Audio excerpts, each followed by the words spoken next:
We're talking with Rick Gore. He's the brother of Chris Gore, who is known for writing the book and the lyrics for the tremendous Broadway flop, lovingly said, Via Galactica. And Rick, thanks for talking with me today. Sure.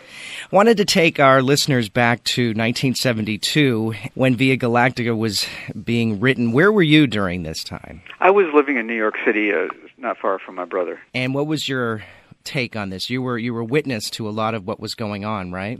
Yes. And Chris and I were always very close, and we always loved musical theater growing up. And so Chris was the one that was going into it professionally, and he'd written a number of musicals before, and eventually ended up writing the movie Fame, which was his big success. But this was his first big break, and it was almost unbelievable to him that he could be going from nowhere to having the most expensive musical in the history of Broadway produced at that time. And so he was just starstruck by it all, and it was a terribly exciting experience for him. What was the price tag back then? It was around $1 million, as I recall. Let's talk a little bit about the story of Via Galactica. This was pre-Star Wars, but it had sort of a space age feel to it. Yes, and I've got about 10 versions of the script as it evolved. And his idea initially was for it to be a fairly simple folk kind of musical. I don't think it was in his sight lines for it to become picked up and become this spectacle. But through a series of circumstances, he met Galton McDermott shortly after Hair became such a sensation. And I'm not quite sure how or why they bonded, but they did on this project. And they began writing together. And then it got picked up by George W. George. And again, I believe Chris and he met because Chris was a lifeguard at a health club in New York where he went. And they just had a chance. People always meet and chat. And in New York, it's chatting theater a lot. And I believe that was how they first met, and I think he then liked the idea. Then it sort of picked up and boomed. What about this? It's supposed to take place like 2972. How did they even come up with that? Well, as I remember it, Chris was always interested in getting off this planet somehow, and he had this idea long before the Voyager missions flew by the planets and the moons of Jupiter and the asteroids and found them to be totally uninhabitable. But he had this idea that the outer planets and the asteroids might be like new colonies. The planetary engineering, they could be made to be fertile and could retain atmospheres. And he saw this was like a frontier, and that people trying to be adventuresome, like the people who came to America, would be going out there, and then they would come into conflict with what was the equivalent of Great Britain at the time, the British Empire, of an empire trying to rule and control everyone. And so each of the asteroids or moons had a different personality, and the lead character was basically a space garbage man who would go picking up things from the various asteroids on an old ship they called the Helen of Troy. There was a lot of mythology that was important to him. He saw this as, these planets as being out there, like the Greeks were visiting the far reaches of the Mediterranean back in those times. So he's putting together this story. Did he have any sense, do you remember having any sense of whether this was going to be the next great thing on Broadway or it could be a complete disaster? Well, I think that as it began, there was so much excitement about the fact that Sir Peter Hall, one of the most famous directors in the world, was signed on to do it. The fact was that it was opening this big new theater, which is now the Gershwin, but was then called the Uris. The fact that stars like Raul Julia were signed on, of course, we all thought this was going to be, magnificent, and as it went into rehearsal, it even seemed that it would be. But you can talk about why something fails and why it doesn't, what happens to it, and this is really, I think, where the parallel with Spiderman comes up very clearly, is that and I think that the writer of that article, who I don't know, I think she was 12 at the time, right, correctly points out that you lose the heart of a show. And I think Chris started to sense that he was losing the heart. And I know that I was 22 at the time, or 23, something like that, and I would go to rehearsals and I'd see as it was going to the theater what was happening. And of course, I had my own ideas. We were all we're all great critics. And I'd call him and I'd tell him, and he'd just say, "Oh no, I can't do anything about it. I don't have the power. I don't have the authority." And I think that they started rewriting things. And again, I wasn't there, so I don't know all the details. But it seemed like it kept getting clunkier and clunkier. And certain decisions were made, like that all the choreography would be on trampolines to simulate weightlessness. And you think, oh my God, and that's what it looked like, people jumping on trampolines.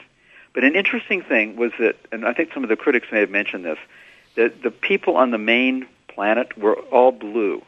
And that was criticized as being, what a terrible idea to have people from another planet blue. And of course, there's Avatar, in which blue people are, today spectacularly popular. And accepted.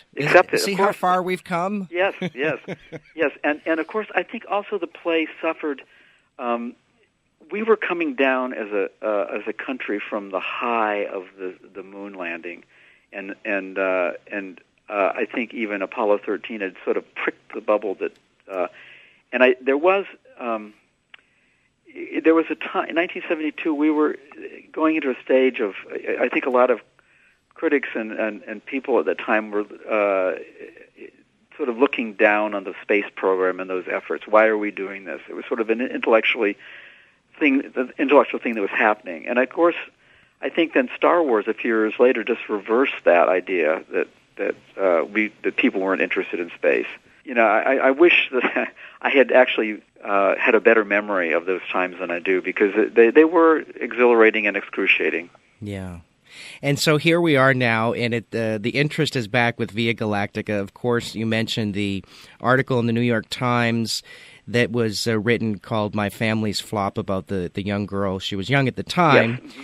And now the comparisons to Spiderman. I'm sure, you said you love theater. What are you hearing about Spiderman? Did it bring back memories for you when you started to hear these things about Spiderman? Well, I've seen Spiderman, and so I can talk firsthand about it, and it did indeed. There's the parallels. There's a relatively new but audacious kind of theater, big theater that is so big that I think a problem with Via Galactica was it's for an intimate musical to open in a theater which now is where Wicked is playing.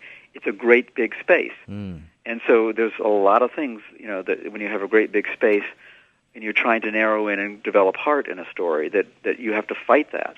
Wicked does it. And then the emphasis on contraptions and gimmicks that both Via Galactica had and Spider-Man has.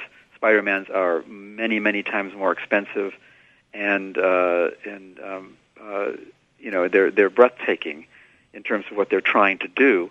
But they in both cases you move away from the story. And I think the problem with Spider-Man, as I see it, is that they don't have, they've got, and again, both plays were too big, too expensive to workshop. And I think today you simply need to workshop a show.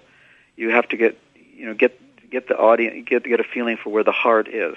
I think they both have something to do with, the fact is that I think this was Mr. George's first production. And as a producer, you need to have some experience that can, when you're working with a director who's world famous, you've got to be able to tell that director, no, you can't do this, no, you can't do that.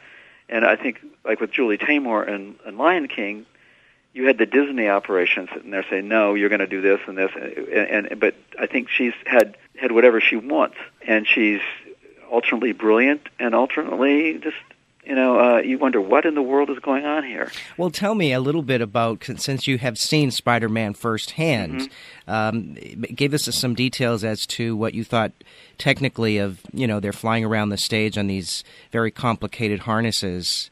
Well, I think, it is, you're so aware of the harnesses, and you're so aware of the sense that they're trying to wow you. Now, I have talked to people who really get excited about that, so I'm just giving you my opinion. But by the time you've seen, they've got like 6 Spider-Men that fly back and forth, and you know immediately it's not the same actor. Not the same actor. It's a stunt double, yeah. And you'd like to see that actor, become Spider-Man, but he's not. So that, but it's technologically awesome what they're trying to do. But, I think you start to feel like, oh, my God, here's $65 million. And you can see, in a huge cast, you can see where the money's gone, and you want to wish them well. Yes. But then it comes to the second act, and the second act is just, they're trying to fix it, I know that. Yes. But it just is a thud. And it's very hard to understand what's going on. What about the music? You two, Bono, writing some of the music there. Any songs that you remembered, stick out, tap your foot to? I mean, I know it's not that kind of musical, but what about the music? I personally cannot remember any. There's a song about a boy who fell to earth that was kind of interesting. And I would really have to listen to the score again, because there's some musicals you just walk out of, you can hum them all. But I think the tendency today in musicals is to have less of a score that's that hummable. But you do want memorable music. And so you're sitting there watching Spider-Man, and the memories of Via Galactica start flooding back. Right? Yeah. Yeah. And again, oh God, here it goes, 30 years, 38 years, whatever it is later, here it goes again. So, and I think that the driving point, I think that the author of that, I think it's Miss George. I'm not sure. Is it Phyllis George? Jennifer George. Jennifer George. Yeah. Phyllis George is somebody else.